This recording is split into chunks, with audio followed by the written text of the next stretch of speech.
Bueno, vamos a ver esta ahí.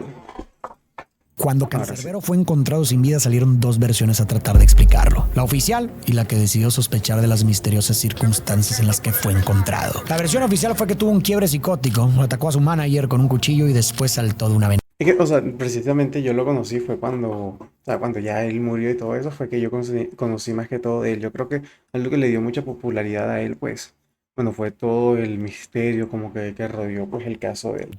Esto reforzado por ciertas letras de sus canciones donde parecía que existía otro lado perturbado dentro de su mente. Sin embargo, la gente comenzó a encontrar inconsistencias en esta historia, lo que comenzó a generar una ola de teorías para explicar su fallecimiento. Pensaban que por su dura crítica al gobierno venezolano fue perseguido y acabado por el Estado. Pero después de años, el Yo siempre pensé en eso, o sea, ustedes saben que, bueno, no es, digamos que, un secreto para nadie que, ajá, allá hubo dictadura y todo esto, y ahora, pues, digamos que están cambiando las cosas, pero siempre hubo como mucha dictadura y todo esto, y pues, criticar al gobierno en una dictadura es una vaina que se castiga casi que con la muerte.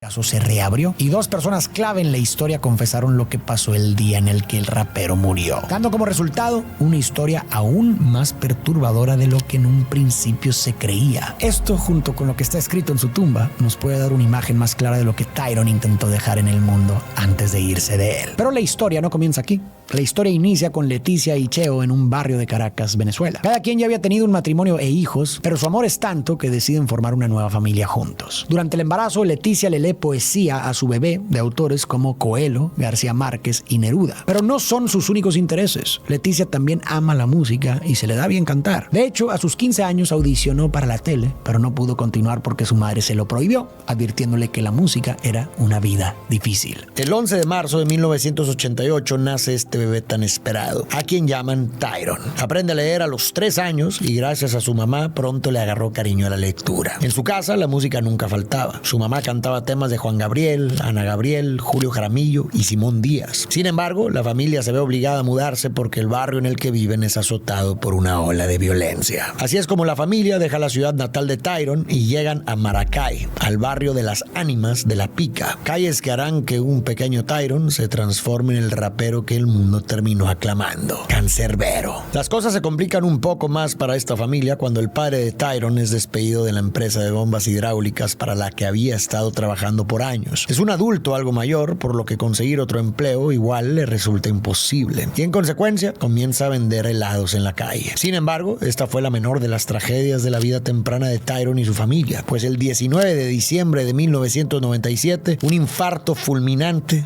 le arrebata la vida a la madre del pequeño Tyron. Con apenas 9 años, Tyron no llora en el velorio. En lugar de eso, consuela a sus hermanas y se quedaba mirando a su madre, intentando procesar por primera vez qué significaban la vida y la muerte. Después del fallecimiento de Leticia, las hermanas de Tyron inmediatamente asumen un rol más central en su vida y su crianza, y tiempo después se les une Rosalba, la nueva mujer de Cheo, pero el espacio que deja su madre es un profundo vacío. O esa situación tiene que ser bien barro, que se te muera la mamá, marica, y sobre todo a una edad tan temprana, o sea, tan pequeño.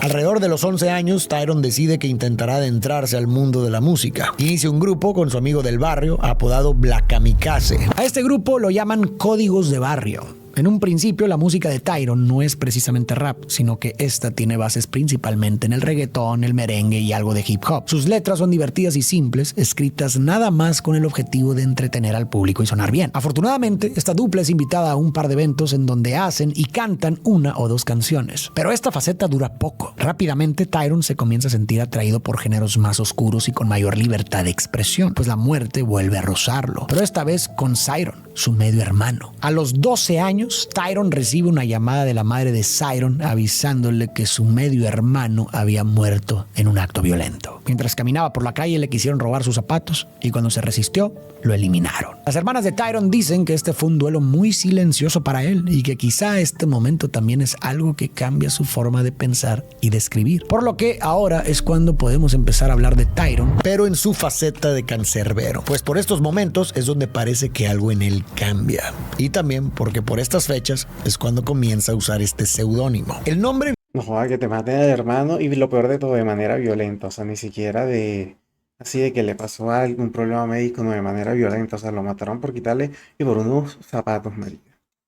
Viene de la mitología griega. El Cerbero es el perro o can de Hades y su trabajo es el de guardián de las puertas del inframundo, cuidando que no se escapen los muertos y que no se infiltren los vivos. Un seudónimo que nos permite ver el impacto que tiene la muerte en el arte de Cancerbero. En secundaria, Tyron sorprende a sus maestros con todo lo que sabe de historia, filosofía y política. Una maestra cuenta que un día él reconoce en su escritorio Las venas abiertas de América Latina, un libro que ya ha leído por gusto y que va moldeando sus ideas sobre rebeldía y resistencia. Por esos días, Cancerbero conoce a Afromac, un productor con una de las colecciones de rap más grandes de Maracay. Ahí es donde se obsesiona con el género y empieza a involucrarse en proyectos como La Familia del Padrino, Comando 57 y Tumbe 380. También participa en freestyles y batallas de rap en el barrio y la escuela, haciéndose famoso entre sus amigos por sus rimas inteligentes y su rapidez mental. Para él es divertido, pero también una forma de retarse. Poco después llama la atención de Lil Supa, quien lo presenta con la escena de rap de Maracay y con G-Beck, dueño del mítico estudio El Techo, montado en el baño de su azotea. Así Cancerbero entra al grupo Basico junto... No, o sea, primer estudio, marica, hecho en una casa así, no, es que también la situación de allá, pues. Con Supa y otros raperos. Basico significa base Pero no, literal, empezaron de abajo y subiendo con toda, marica. y contenido y marca el inicio real de su carrera. Su participación en Basico en 2006 y el disco con Supa en 2007, Can Masu Índigos, dan a conocer su nombre en la escena venezolana con letras que critican al poder desde la realidad del barrio. Con estos proyectos, el público comienza a notar que Cancerbero es un rapero que tiene algo importante que decir. Logran sonar en Caracas, los invitan a shows y se ganan nuevos fans en la capital, aunque Cancerbero aún no es un grande. En esa época también participa en una batalla de gallos de Red Bull donde muestra gran habilidad, pero pierde en la primera ronda. Aunque Cancerbero ya es conocido en el barrio por sus freestyles, empieza a tomar otras decisiones y a dividir su tiempo. Ese año se mete a estudiar Derecho y consigue trabajo en un restaurante de pollo frito, luego en Benirauto, donde trabaja como traductor de inglés. Sube su música gratis a internet y los pocos shows que tiene no le alcanzan para vivir, así que el trabajo en Benirauto le ayuda a independizarse de su padre, con quien ya había estado teniendo algunos roces por no entender su pasión. Claro, marica. Y, o sea, no, sí es que ya igual, ajá, en todo caso, siempre que una persona como que tiene como ese tipo de pasiones, normalmente es normal que la persona a edades bastante joven se desprende de los padres o que comience a independizarse. Aunque a causa del estudio y los trabajos le queda muy poco tiempo para el rap, Tyron consigue hacerse un espacio para seguir sus metas artísticas. Y en 2008 publica Nuestra Doctrina No Es Un Dogma, es una guía para la acción. Su primer mixtape completamente solista. Este disco tiene varias canciones destacadas donde podemos ver su marcado estilo de crítica social. En Guía para la Acción, Cancerbero canta: debemos conocer las leyes, saber quiénes quieren mejoras y quiénes quieren ser reyes. En Cambiate dice: cambiar al mundo no depende de esos títeres que roban al pueblo y que el pueblo llama líderes. Y más famosamente, nunca habrá revolución sin evolución de conciencias. Depende de ti la diferencia. Estas, junto con Advertencia y Canción de la Prisión, son canciones que critican explícitamente al gobierno de Venezuela, sus líderes e instituciones, al mismo tiempo que definen la revolución como una que involucra forzosamente cambios de conciencia o no funciona. Si tú no cambias, nada cambia. Esta opinión cobra más fuerza viniendo de alguien que creció viendo cómo su país cambiaba de rumbo una y otra vez. Antes de que Tyron naciera, Venezuela ya había pasado por crisis y protestas, y durante su vida vio a presidentes llegar con promesas de revolución, gastar la bonanza petrolera en programas sociales y con el tiempo ver al país irse en declive. Mientras el gobierno hablaba de cambios, la realidad en las calles se... Claro, marica, o sea, ese man vivió toda la situación de Venezuela, o sea, ese man había toda esa vaina, o sea, tenía material para crear ahí, marica. Ponía cada vez peor. El problema es que esto no le está ganando muchos amigos. Sus hermanas y amigos han dicho en algunas entrevistas que entre más personas escuchaban su música, más amenazas recibía, pero nunca han dado nombres específicos, algo que será importante más adelante. Aunque este disco tiene un tremendo éxito con sus fans y los fans del género, Nuestra Doctrina No Es Un Dogma es publicado completamente gratis en internet, así que no le paga un centavo a Cancerbero, quien sigue trabajando en Benirauto por lo pronto. Alrededor de estos tiempos es que Tyron Tyron conoce a Capú, un productor de beats con quien empieza a colaborar para su próximo disco. Tienen una dinámica que consiste en que el productor le manda música y Canserbero va después del trabajo al techo a trabajar sus rimas. Pero desgraciadamente, entre 2009 y 2010, Venezuela es sacudida por 4 terremotos de más de 5 puntos en la escala de Richter, 3 de los cuales golpearon el estado de Aragua, en donde está Maracay, y aunque en ninguno hubo fallecidos, Canserbero bromeaba con Capú y G-Beck sobre dejar la vida en este disco, porque en cualquier momento podrían quedar sepultados bajo escombros. En este contexto, en el 2010 se publica Vida, el primer álbum de Canserbero, un disco hecho para la gente que alienta a la superación personal, a la colaboración humana, O sea, digamos que este es el primer disco oficial del man, según lo que entiendo.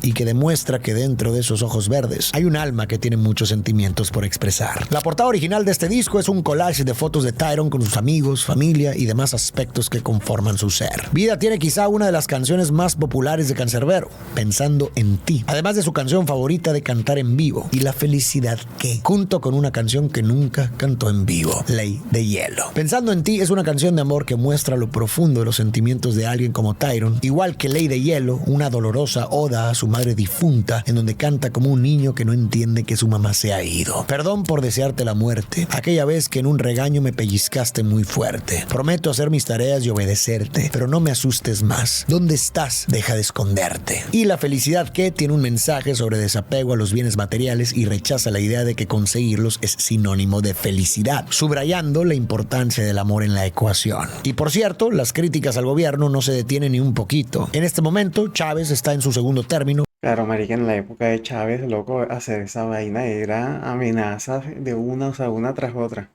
Para el cual tuvo que modificar la Constitución, y a Tyron no lo convencen sus métodos ni cambios. Por eso es que en Aceptas canta. Y es que nos ayuden los angelitos, lo dudo. Que nos ayuden estos gobiernos, lo dudo. Por eso les propongo cambiar el futuro. Nosotros, pueblo, no hace falta más ninguno. Con todo esto nos podemos dar cuenta de que Vida tiene un enfoque más personal, pero que la indignación respecto a las condiciones sociales no se ha ido. Además, en una conferencia de un poco más tarde, Tyron dice que es imposible no hablar de política cuando haces rap sincero, pues esto simplemente se te sale y se te escapa. Este álbum es un éxito rotundo y eleva la carrera de Canserbero a otro nivel. Comienza a salir de gira en Venezuela y en otros países. Su música empieza a sonar en la radio y la gente lo empieza a reconocer en la calle. Sin embargo, siendo pequeña la industria del rap latinoamericano y sobre todo la del rap conciencia, Canserbero decide no renunciar a su trabajo en Venirauto aún. Además, la fama y el dinero son cosas a las que Tyron nunca se acostumbró. No es un secreto que Tyron era una persona completamente distinta fuera del escenario.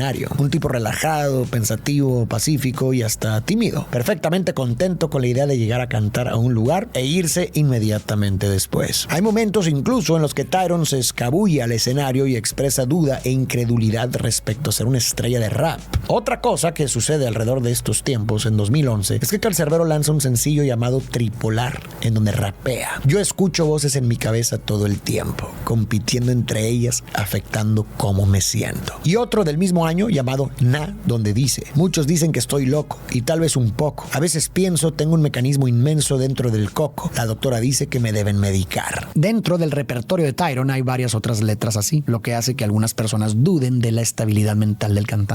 ¿Será que el man, o sea, yo no recuerdo exactamente cómo fue que murió el man? Creo que eso no fue suicidio. Estoy seguro que no fue suicidio. A él fue que lo mató el gobierno, algo más o menos así, solo que bueno, las letras van a entender eso, quizás por eso hubo la confusión en ese momento. Además, se daría a conocer que Canserbero vivió cerca de un año sin espejos en su casa, y se sabe que los problemas de identidad en las personas muchas veces se traducen en repulsión por su reflejo, por la dificultad de distinguirse o aceptar lo que ven en él. Esto para nada es un diagnóstico, pero alimentará la versión oficial que explicará su muerte, así que tenlo en mente. Mientras atiende los shows que puede, Tyron sigue con sus estudios y su trabajo en Venirauto, pues de momento no percibe su carrera como algo demasiado sólido. No obstante, esto está a punto de cambiar con su siguiente disco, al que llamará Muerte. Este disco es considerado el magnum opus de Canserbero y una de las mejores obras del rap habla hispano. Se produce igual que todos, en el techo, y muchas veces a altas horas de la madrugada, que son las únicas que Tyron tiene disponibles debido a su horario laboral. Muerte, como es de esperarse, es un disco mucho más oscuro que Vida. Aquí Canserbero confronta de frente a la muerte, el concepto que lo ha estado persiguiendo y atormentando desde su infancia, y también da rienda suelta a su su rabia, pesimismo y hostilidad de una forma que no había hecho antes. Tenemos, por ejemplo, Maquiavélico, otra canción de amor, pero esta vez de un amor que ya acabó. Mundo de Piedra o Llovía, que cuentan historias de familias destruidas por el crimen, la venganza y la adicción. O Jeremías 17:5, una canción que le puedes dedicar a tu enemigo mortal. También juega en varias canciones con la idea de que la muerte finalmente lo alcanza a él,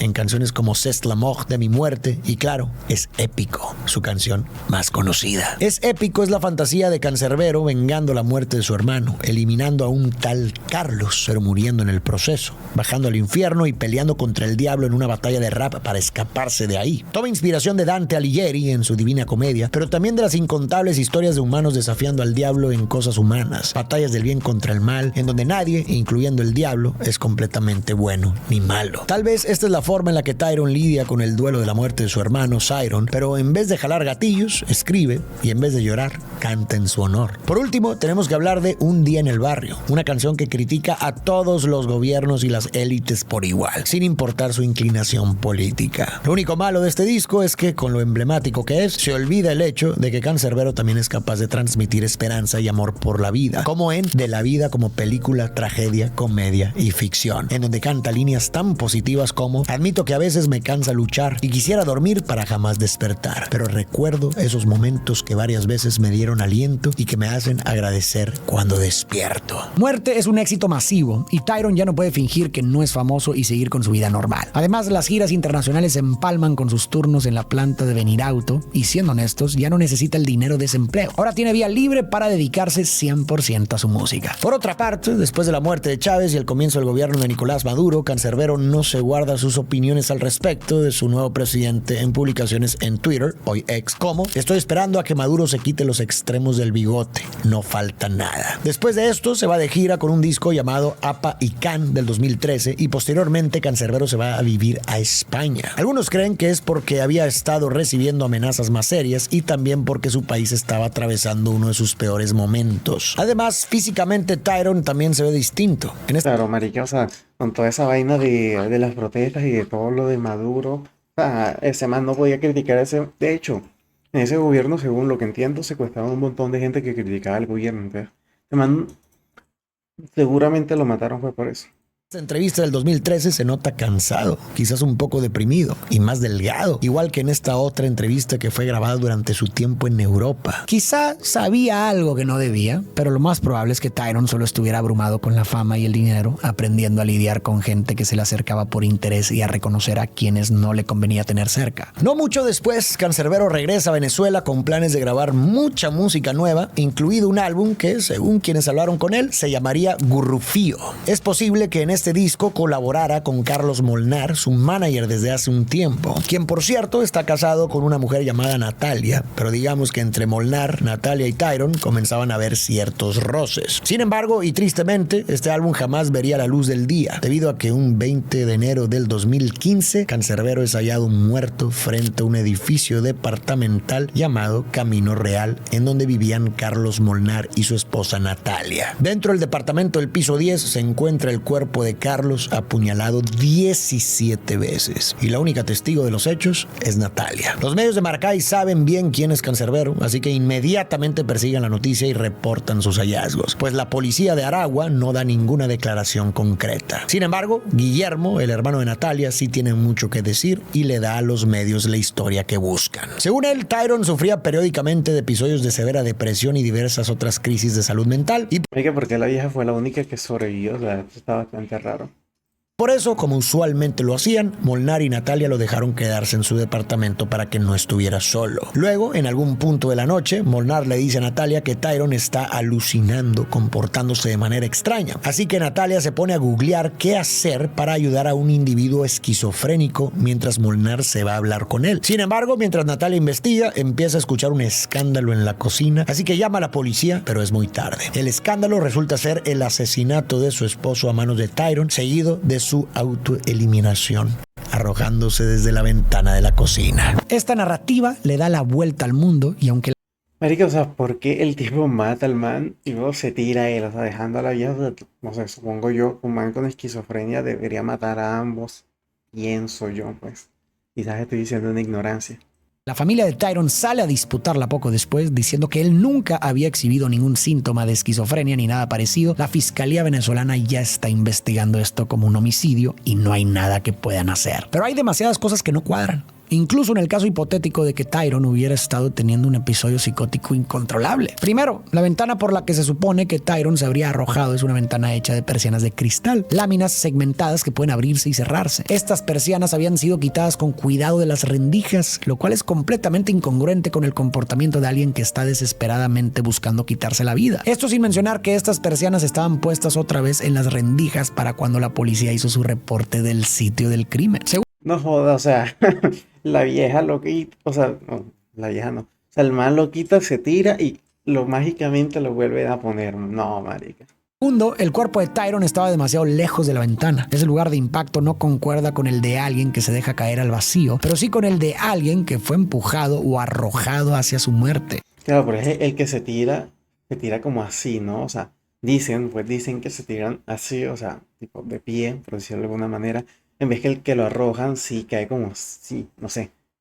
No sé cómo explicarlo. Tercero, no hay rastros de sangre de Molnar en el cuerpo de Tyron ni en su ropa, lo cual es bastante extraño, tomando en cuenta que supuestamente lo apuñaló 17 veces. Y quizá la más importante, Tyron tenía 2 heridas de puñaladas en el costado. Aparte de todo, a esto le podríamos sumar datos en general sospechosos, como que las cámaras de seguridad estaban apagadas, que del departamento de Tyron hacía falta el dinero de las giras más recientes, o que Natalia Mestica prácticamente huyó del país y se fue a Chile después de este suceso. Pero a pesar de No joda, o sea, mágicamente se fue del país, o sea, porque quería vacacionar, ¿no?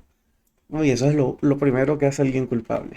todo, en menos de un año, la Fiscalía de Venezuela considera el caso un homicidio-suicidio. Para la familia y varios de los fans de Cancerbero, el resultado de estas supuestas investigaciones son una falsedad descarada, pero con los meses y años, la narrativa empieza a ser aceptada por el público en general. Y a ver, no es del todo descabellado pensar que Cancerbero pudiera haber tenido un diagnóstico como esquizofrenia. Aunque en el pasado supuestamente no haya demostrado ningún síntoma, la esquizofrenia muchas veces es diagnosticada entre los 16 y los 30 años a partir de un primer brote psicótico, como pudo ser el caso de Cancerbero. Y muchas personas que creen en esta teoría la justifican recordando canciones como Tripolar y Na, canciones en donde Tyron mismo dice cosas que apoyan esta idea de los trastornos psiquiátricos y múltiples personalidades. Pero si estás de acuerdo con esta narrativa, hay un factor clave que olvidas, y es que esa lógica está demasiado sesgada por la primera declaración que convenientemente se dio, por lo que toda la narrativa se construyó sobre eso. Pero quienes se oponen a esta teoría sugieren que el título de Tripolar solo es un juego de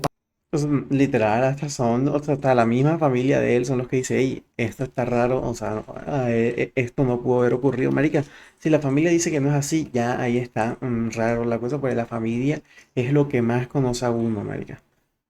O sea, cualquier caso que ustedes vean que en la familia dice, hey, eso no puede ser de esa manera, es porque seguramente ocurrió algo raro. O sea, la familia son los primeritos que dicen, hey, o sea, si vimos esto en esta persona, nunca vimos esto, la familia nunca se equivoca, marica.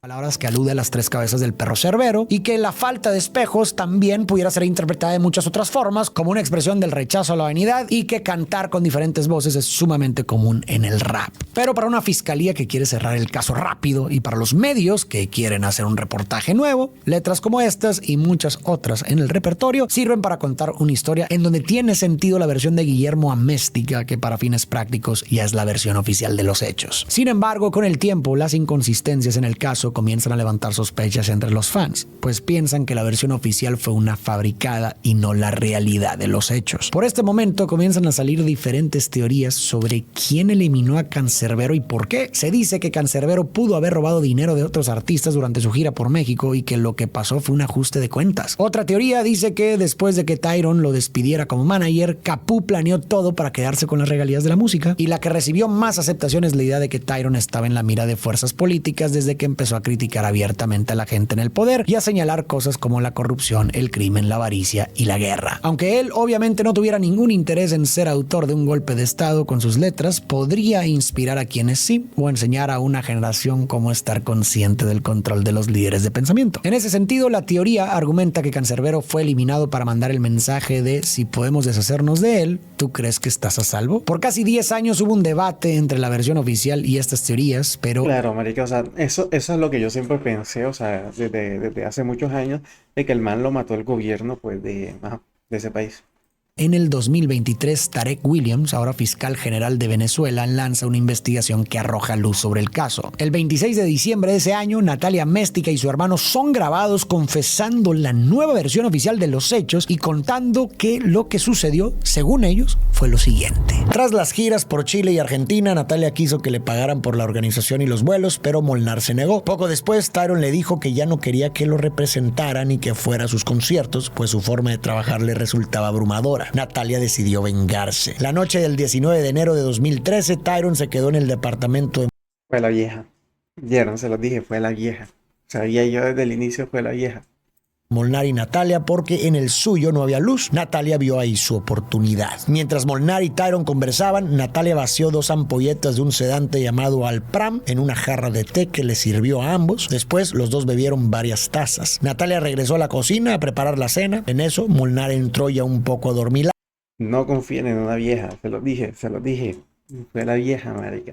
por el sedante, y al ver eso, Natalia aprovechó para apuñalarlo en la yugular, la espalda y el brazo. Y en consecuencia, Carlos Molnar muere. Tyron, aunque ya bajo los efectos del Alpram, pudo ver lo que acaba de pasar, pero justo antes de que le pasara a él también, se queda dormido. Natalia luego lo apuñala 2 veces en los costados, eliminándolo. Después llamó a su hermano Guillermo, quien llegó con 3 agentes. Ah, qué puta mierda, marica. O sea, ey, o sea, es una completa mierda la vieja. O sea, mató, no, hay de una manera tan cobarde y tan, no, fue puta. Agentes del SEBIN, a los que les pagó $1,000 a cada uno para encubrir el crimen. Entre todos apuñalaron el cuerpo de Molnar 14 veces más y le colocaron O sea, $1,000 vale matar, o sea, y encubrir un crimen. Vaya.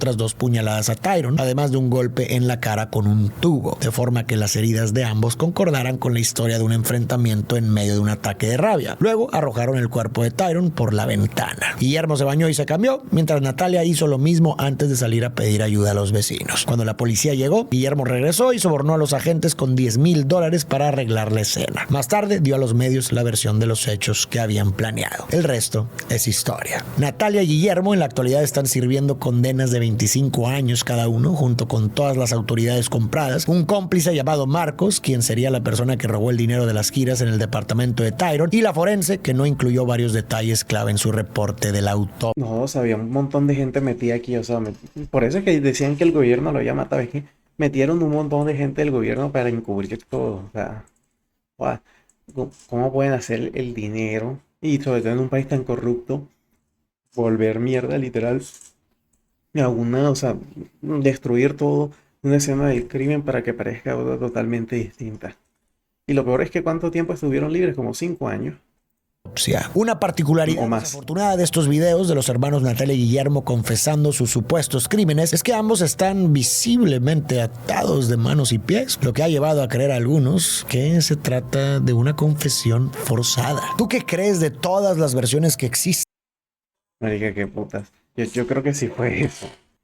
¿Crees que esta versión última es la verdad o crees que quizás la verdad ya se diluyó? Te leo en los comentarios. Todo el caso de Cancerbero me conmovió mucho porque lejos de las barras de protesta, las giras y lo mediático del caso, Tyron era un chico de tan solo 26 años cuando perdió la vida. Pero lo que más me conmovió fue cuando encontré imágenes de su tumba. Está en un panteón bastante sencillo y tranquilo y tiene la siguiente inscripción: Cancerbero, Tyron José González Orama, ni más ni menos. Muchos lo han vuelto casi un mito, lo han puesto en un pedestal por sus letras de protesta y por las circunstancias alrededor de su muerte. Pero esa frase en su lápida, para mí, lo dice todo. Nos recuerda que antes de ser cancerbero, fue Tyron, un estudiante, un hijo, un hermano, un amigo, un trabajador, un chico de 26 años que se atrevió a seguir su pasión y buscó motivar a otros a buscar un cambio. Pero a final de cuentas, un humano como todos nosotros, ni más ni menos. Con esa frase pareciera decirnos que no hace falta ser alguien extraordinario para hacer cosas extraordinarias, que desde la trinchera de cada quien, desde nuestras voces, nuestras pasiones y nuestras acciones, podemos buscar un cambio en lo que creemos que debe cambiarse. Al final, eso era él, una persona más con miedos, sueños y contradicciones que intentó aportar algo al mundo con lo que tenía. Y más que en cualquier verso de cualquiera de sus canciones, quizás en esa sencilla tumba está el mensaje más importante que nos dejó, ni más ni menos. O sea, si el tipo hubiera estado vivo más años, perdón, es que, o sea, el tipo sería una leyenda. Bueno, ya lo es, pero sería aún más leyenda, o sea, creo que sería uno de los artistas más escuchados de ahora. Y pues, ajá, la situación pues demuestra lo que en un país corrupto se puede hacer.